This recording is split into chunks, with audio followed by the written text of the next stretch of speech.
सभी भक्तों को श्री शिवाय नमस्तुभ्याम हर हर महादेव। तो आज हम आपके सामने प्रस्तुत है 10 मार्च 2024 मार्च महीने की अमावस्या के उपाय लेकर। ये उपाय आपके ऊपर आपके पितरों की कृपा कराएंगे। यदि आपके ऊपर आपके पितरों की कृपा होती है तो वो कृपा से आपको संतान प्राप्ति होती है, वंश वृद्धि भी होती है। लेकिन यदि कृपा नहीं हो पाती तो संतान प्राप्ति भी नहीं हो पाती, वंश वृद्धि भी नहीं हो पाती। पर अब आपको ये कैसे पता चले कि आपके ऊपर आपके पितरों की कृपा है या नहीं? तो कुछ रीज़न बता रहा हूँ, कारण बता रहा हूँ जिनसे आप जान सकते हो। देखो, सबसे पहले तो रात्रि को 11 से 2 बजे के बीच में, ये समय आप नोट कर लो। इस समय के बीच में यदि आपकी नींद खुल रही है और नींद खुलने के बाद में आपको भूख लग रही है, बहुत ज़ोर से प्यास लग रही है। यदि भूख लग रही है तो आपके पितर भूखे हैं, यदि प्यास लग रही है आपको तो आपके पितर प्यासे हैं। तो इसका क्या उपाय है? यही उपाय जो मैं आपको बता रहा हूँ, यही उपाय है। इन उपायों को करो, आपके पितरों की भूख प्यास शांत होगी और आपके ऊपर पितरों की कृपा होगी। और क्या रीज़न है कि हमारे पितर हमसे प्रसन्न नहीं है? और रीज़न ये है कि जैसे ही आपके घर में धन आता है, वो धन कहाँ खर्च हो जाता है आपको भी पता नहीं चलता। 1 रुपया आपने कमाया, 2 रुपये से ज़्यादा खर्च कर दिए, मतलब कि कमाई कम है और आपके खर्चे ज़्यादा हैं। आपको हर महीने किसी न किसी से धन लेना पड़ रहा है, उधार लेना पड़ रहा है, जिसकी वजह से आपके ऊपर उधार बढ़ता ही जा रहा है। अब इस उधार को कम करने के लिए हम क्या करें? तो ये एक कारण होता है पितृदोष का। दूसरा, कि छोटी सी एक कटोरी रखी आपके घर में, बिना किसी बात पे इस कटोरी के ऊपर लड़ाई हो गई। आपने सोचा इतनी बड़ी तो बात थी नहीं जिसके ऊपर लड़ाई होनी थी, पर हो गई छोटी सी बात पर। और घर में किसी न किसी की तबीयत खराब ही रहती है।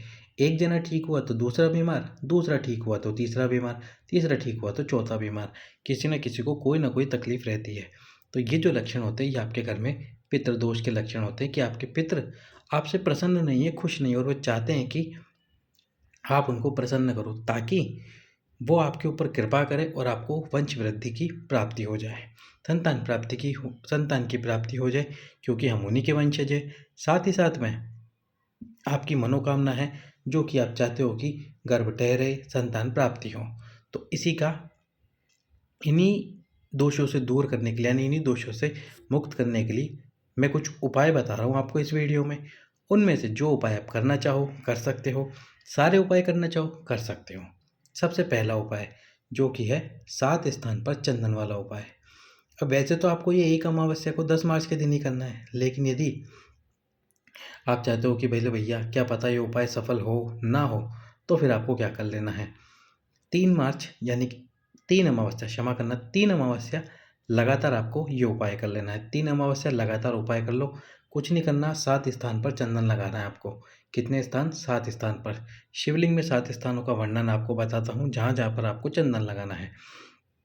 तो देखो, सबसे पहला जो हमको चंदन लगाना है भगवान शंकर के शिवलिंग में, वो हो गया भगवान शंकर का शिवलिंग। ये है हमारा पहला स्थान जहाँ पर हमको चंदन लगाना है। अब आप पूछोगे चंदन कौन सा, लाल चंदन, पीला चंदन? जो आपके पास में चंदन हो, लाल चंदन हो, पीला चंदन हो, जो भी हो, वो जो भी चंदन हो उसको लगा लेना। पहला स्थान हो गया। अब आप पूछोगे भैया त्रिपुंड बनाऊं कि केवल बिंदी लगाऊं? तो यदि आपका त्रिपुंड लगाने की इच्छा है तो त्रिपुंड लगाओ, बिंदी लगाने की इच्छा है, चंदन से बिंदी बनाने की इच्छा है तो बिंदी लगाओ, जैसे आप चंदन लगाना चाहते हो। गुरुजी ने कोई विशेष वर्णन नहीं किया इसके लिए कि त्रिपुंड ही लगाना है, केवल आपको चंदन लगाना है। दूसरा जो स्थान है, आप जानते हो शिवलिंग में सीधे हाथ पर गणेश जी का स्थान होता है। गणेश जी वाले स्थान पर आपको चंदन लगाना है, भगवान गणेश जी के स्थान पर। तीसरा जो आप जानते ही हो कि उल्टे हाथ पर भगवान कार्तिकेय जी का स्थान होता है, षडानंद कार्तिकेय जी का स्थान है, जहाँ पे जो कि षडानंद कार्तिकेय जो छः पुत्रों को जोड़कर एक पुत्र का निर्माण हुआ था। तो ये तीसरा स्थान हो गया षडानंद कार्तिकेय। चौथा स्थान जिसके बारे में आप जानते ही हो, माता अशोक सुंदरी, जो भगवान शंकर की 6वें नंबर की बेटी है, जो कि अशोक के वृक्ष से पैदा हुई थी। तो ये हो गया चौथा स्थान। पांचवा जो है ये है माता पार्वती, माँ जगत जननी की गोद, यानी कि जो कि माता पार्वती का स्थान है, माता पार्वती का हस्तकमल है। इस स्थान पर आपको चंदन लगाना है। तो 5 स्थानों का वर्णन मैं आप तक अभी तक कर चुका हूँ। पहला स्थान जो मैंने आपको बताया भगवान शंकर, दूसरा स्थान गणेश जी का, तीसरा स्थान कार्तिकेय जी का, चौथा स्थान माता अशोक सुंदरी, पांचवा स्थान माँ पार्वती। अब छठे स्थान का वर्णन करता हूँ। छठा जो स्थान है वो है शिवलिंग में ठीक विपरीत वाला स्थान। कौन सा वाला स्थान? ठीक विपरीत वाला। अब आप पूछोगे भैया विपरीत वाला स्थान कौन सा होता है? ठीक विपरीत। अब देखो, जिस तरफ जलाधारी है उसके ठीक विपरीत, यानी ये शिवलिंग हो गया, शिवलिंग के पीछे वाला स्थान, तो ये जो इतना सा स्थान है ना, ये छठा स्थान है। इस स्थान पर आपको चंदन लगाना है। चंदन इसी स्थान पर लगाना आपको, ये छठा स्थान हो गया। इस स्थान पर आपको चंदन लगाना है। तो 6 स्थान हो गए। अब हमको सातवां जो स्थान है वो है कि नंदी जी के दोनों सींग। इन दोनों सींग पर आपको चंदन लगा देना है। सुबह सुबह करके आना ये उपाय, प्रदोष काल तक इंतजार मत करना। सुबह सुबह करके आओ, प्रदोष काल में आपको ये उपाय नहीं करना है। सुबह इन 7 स्थानों पर चंदन लगा दीजिए, या तो पहले जल समर्पित कर लो, उसके बाद में आप चंदन लगा दो। तो अमावस्या के दिन इन 7 स्थानों पर यदि आप चंदन लगाते हो तो आपके पितृ प्रसन्न होंगे, घर में जो पितृदोष हो रहा होगा वह समाप्त होगा। अब आप बोलो भैया इसके अलावा और कोई दूसरा उपाय? तो दूसरा उपाय जो भी हाल ही की कथा में गुरुजी ने बताया था, 7 अक्षत के दाने वाला स्थान। 7 अक्षत वाला उपाय है। 7 अक्षत के दाने लेने आपको। अक्षत यानी कि चावल, जो बिल्कुल साबुत चावल हो, एक भी टूटा हुआ ना हो। अमावस्या के दिन, अब गुरुजी ने तो 3-4 जगह बताई है, जैसे कि पीपल का वृक्ष हो गया, एक हो गया वट वृक्ष, एक हो गया बेलपत्री का वृक्ष, और एक हो गया शिवलिंग। इनमें से किसी भी स्थान पर। तो मैं तो आपको सबसे बढ़िया बताता हूँ, ये जो शिवलिंग है, इस शिवलिंग पर 7 अक्षत के दाने समर्पित कर दीजिए। अपने हाथ में 7 अक्षत के दाने लेकर समर्पित कर दीजिए भगवान शंकर के शिवलिंग के ऊपर, आपके पितरों की प्रसन्नता के लिए, आपके पितरों की कृपा प्राप्त करने के लिए। बाबा की कृपा से आपके पितर प्रसन्न होंगे और आपको पितरों की कृपा प्राप्त हो जाएगी। अगला उपाय जो गुरुजी ने बताया वो 45 दिन का उपाय है। लगभग 45 दिन लगातार करना है आपको। लगातार कैसे करना है? अब जैसे आप शाम के समय पे आपके घर में जो शिवलिंग होगा उसकी आरती करते होंगे। अगर नहीं करते हैं तो आपको आरती करनी होगी। आरती करो, एक दीपक से ही करो चाहे, पर करो ज़रूर। एक लंबी बाती का दीप लो, उससे आरती करो। यदि लंबी बाती का दीप नहीं लेना चाहते तो गोल बाती का दीप ले लो और गोल बाती के दीप से आरती करो, पर करो अवश्य ही। जिस भी बाती के दीप से आप आरती करना चाहते हो करो, लेकिन एक बात का ध्यान रखना, जो भी बात आप इस्तेमाल कर रहे हो उस बात को अपने हाथ से निर्माण करना। बनी बनाई बात मत लेके आना। अपने घर में ही रुई से उस बात का निर्माण करो। इसमें घी डालो दीपक में, दीप को प्रज्वलित करो और भगवान शंकर की आरती करो। जब आप आरती कर लोगे, आरती करने के बाद में दीपक को आपको नीचे नहीं रखना ज़मीन पे, ना ही शिव जी के पास में रखना है, सीधा उसको ले जाना है। कहाँ ले जाना है? आपके पितरों का जो स्थान है घर में।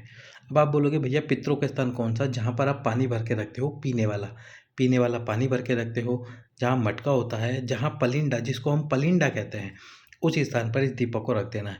अब कुछ माताएं बहनें बोलेंगी कि भैया हमारे घर में तो आरओ लगा हुआ है, तो हम उस दीपक को कहाँ रखें? आरओ के पास में कैसे रखें? क्योंकि आरओ तो दीवार के ऊपर लगा हुआ है, तो उसको कैसे रखेंगे? तो उसके लिए आपको क्या करना होगा, जैसे ये दीवार पे मान लीजिए आरओ लगा हुआ है, अब इसमें से नल है जिसमें से पानी आता है और आप पानी लेते हो, तो आपको नीचे की तरफ जैसे पानी गिरता है तो यहीं पर एक पात्र रख देना है। इस पात्र में आरओ से जल ले लेना है और उस पात्र को उठाना नहीं है, वहीं उस पात्र को रखे रहने देना है और उसके पास में एक दीपक रख देना है। लगातार 45 दिन, कितने दिन? 45 दिन, 45 डेज ये आपको उपाय करना है। लगातार 45 दिन आप ये उपाय करते हो तो आपके पितरों की आपके ऊपर कृपा होगी। यदि घर में कोई पितृदोष है वो पितृदोष भी समाप्त होगा और पितरों की आपके ऊपर कृपा होने के साथ साथ जो आपकी कामना है, जो कि मैं जानता हूँ आप जानते हो क्या है, वही संतान प्राप्ति, वंश वृद्धि, ताकि आपके पितृ प्रसन्न होकर आपके ऊपर कृपा करें, और करेंगे अवश्य ही। अगला उपाय, अगला उपाय क्या है? एक आपको नारियल का गोला लेना है। नारियल जो सूख जाता है, यानी कि जो सूखा हुआ नारियल होता है उसके अंदर से जो नारियल का गोला निकलता है, गीला नारियल नहीं जिसके अंदर पानी होता है, जो सूखा हुआ नारियल होता है वो लेना है। उसको लेने के बाद में जैसे ये मान लो ये नारियल है, अब इसको ऊपर से कट कर देना। कट कर दिया आपने। कट करने के बाद में इसके अंदर आपको भरना है पंजरी का प्रसाद। अब ये बोले पंजरी क्या होती है? तो जब आटे को सेक कर उसमें शक्कर मिलाई जाती है तो वो पंजरी का प्रसाद होता है। अब इस गोले के अंदर आपको वो पंजरी का प्रसाद रख देना है। रखने के बाद में इसका जो ऊपर का हिस्सा है, ढक्कन है, यानी कि जो आपने काटा था उसको वापस लगा देना है। अब सुबह 10 बजे से पहले पहले करना है ये उपाय आपको। फिर इसके बाद में इसके ऊपर आपको एक मूली का धागा लपेटना है। अब लपेटना कैसे है, जैसे आपका ये घर है तो घर में एक स्थान पर खड़े होना, मूली का धागा लपेटना शुरू करना और फिर पूरे घर के अंदर आपको घूमना है। घूमने का मतलब गोल गोल नहीं घूमना, पूरे घर का चक्कर लगाना है, यानी कि एक स्थान से शुरुआत करके वापस घूमकर उसी स्थान पर आपको वापस आना है। आपके पूरे घर के अंदर घूमना है, एक एक स्थान पर जाना है आपके घर में, और जितनी देर तक घूमते रहोगे उतनी देर तक मूली का धागा लपेटते रहो, लपेटते रहो, लपेटते रहो। फिर उसके बाद में इस श्रीफल को सबका स्पर्श कराना। किसका? जो आपके घर के सदस्य हैं, कोई भी सदस्य हो उन सबका स्पर्श करा देना, जितने भी घर में सदस्य हो।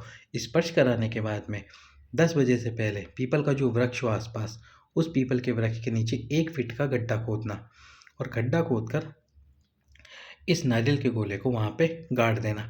अब आप जानते हो कि कहाँ पर आपने गाड़ा है, वहाँ पर एक पत्थर रख देना छोटा सा, और उस पत्थर के साथ में 2 छोटे छोटे पत्थर और रख देना उसके ऊपर। ये 2 पत्थर रखने के बाद में जब आप ये पत्थर रख दोगे, इस बात का ध्यान रखना कि ये पत्थर कहीं जाए नहीं। अगले दिन आपको कच्चा दूध लेके जाना है। कच्चा दूध ले जाकर और साथ में जल ले जाकर इन दोनों पत्थरों पर आपका नाम और गोत्र बोलकर, जो भी आपका नाम है, नाम गोत्र बोलकर वो कच्चा दूध समर्पित कर देना और जल समर्पित कर देना। बस ये आपको करना है 11 तारीख के दिन, सोमवार के दिन करना है। और जो नारियल का गोला आप ज़मीन के अंदर गाड़ोगे वो 10 तारीख को करना है, 10 मार्च को करना है, और वो 11 मार्च को करना है। इस प्रकार से ये जल और दूध समर्पित करके नाम गोत्र बोलकर घर आ जाइए। आपके घर का कैसा भी पितृदोष क्यों ना हो, वह पूरी तरह से समाप्त हो जाएगा।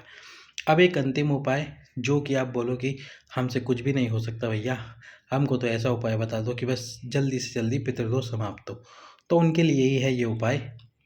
पीपल का वृक्ष ढूंढ लीजिए, पीपल के वृक्ष के नीचे जाके लेके जाइए कंपास। कंपास आपके मोबाइल के अंदर ही होगा, जो हमको दिशा का ज्ञात कराता है।